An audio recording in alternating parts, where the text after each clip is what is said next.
Next section of the body, looking at adrenal glands. Adrenaline, I'm sure you've heard of that hormone before. The adrenal glands sit on top of the kidneys. Here again, they're surrounded by a layer of tissue.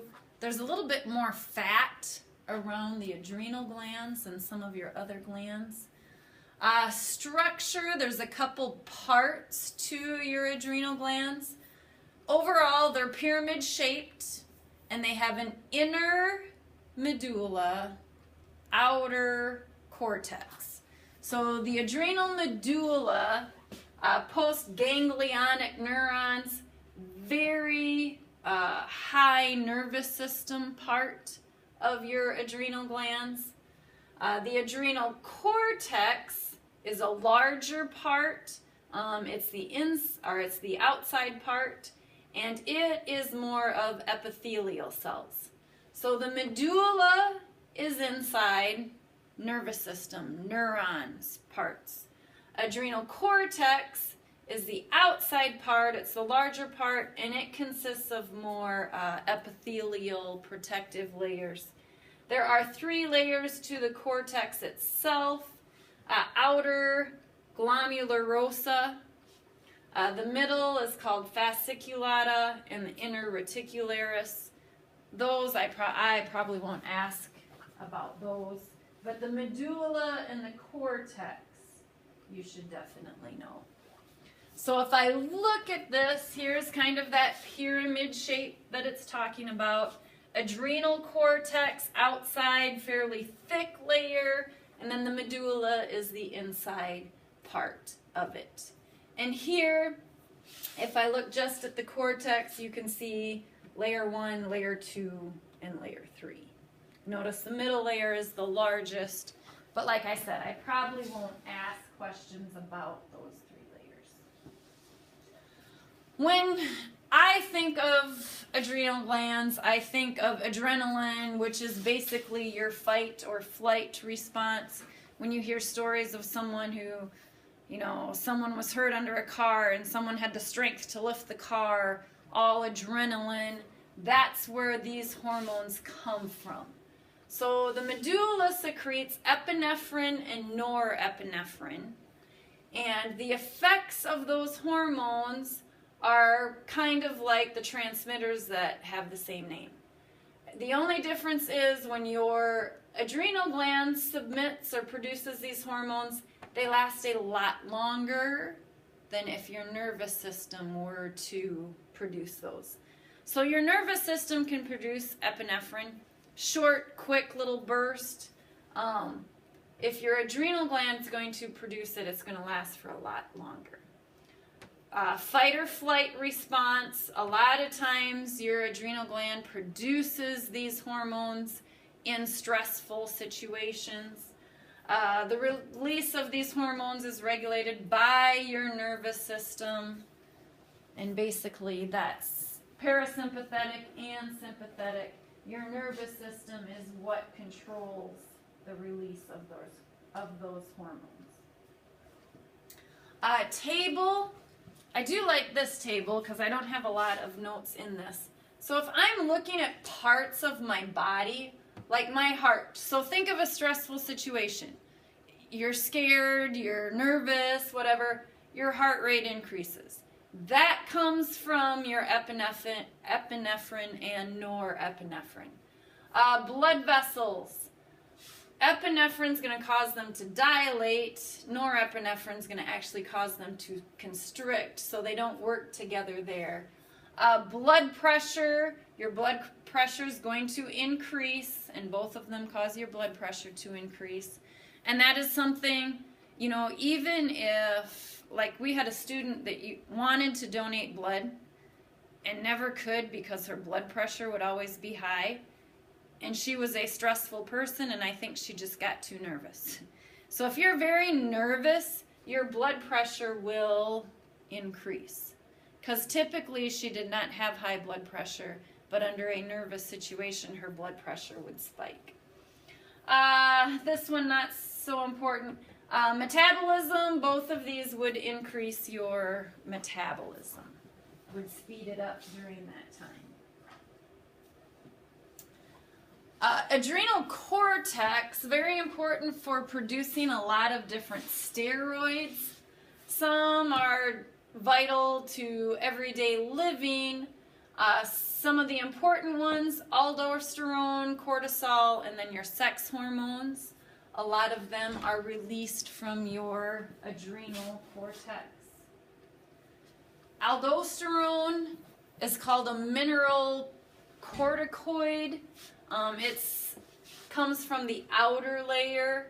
Basically, what this does is it affects your kidneys. So it's going to cause your kidneys to conserve sodium and water, and then in that process it's going to get rid of some potassium. So aldosterone is going to affect your kidneys. It's going to cause you to conserve sodium and water. It is secreted, typically it looks at your blood. So if I lose amount of blood, I get cut, someone gets shot, something like that, you lose a lot of blood volume for some reason, or you're simply dehydrated. You've not drank enough water and therefore your blood volume is going to decrease a little bit. Aldosterone is going to kick in. Also, if your blood pressure drops for some reason, it's going to have the same effect. Cortisol, glucocorticoid, more dealing with glucose, comes from the middle layer. So glucocorticoid, it's going to influence the metabolism of sugar, the breakdown of sugar. Also some protein and fat. Here again, it's going to depend upon the stress on your body, in times of stress, or even when you're exercising, which is a stress to your body, it's going to provide a larger supply to your bloodstream. What it does is it kind of slows down your protein synthesis. If I'm in high gear, it's going to slow these things down a little bit. It's going to release fatty acid, or basically it's going to break down adipose tissue. So what it does is it breaks down that adipose tissue so that you can use those fatty acids for energy. This is going to happen, here kind of a review back to biology. Your body uses glucose first. So if I exercise for 10-15 minutes, my body breaks down sugar right away. After that amount of time, your body starts to break down fat. And in order to break down fat, cortisol has to be released to help break down those fats. Diet issues, there have been some new, and whether they work or not, I have no idea, but cortisol has been used in some new like diet pills and things like that.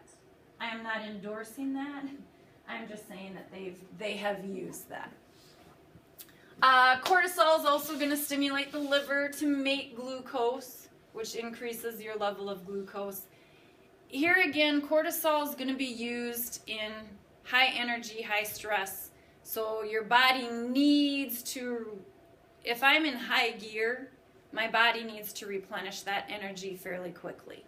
So it's going to help me get glucose, get fats, get things that can be broken down that my body can use for energy. Also works on a negative feedback system. So if I have enough cortisol, cortisol releasing hormone, anti-cortisol hormone, it's going to, your hypothalamus is going to affect that. So it comes from your brain. Stress, injury, disease, all of those can also increase your levels of cortisol.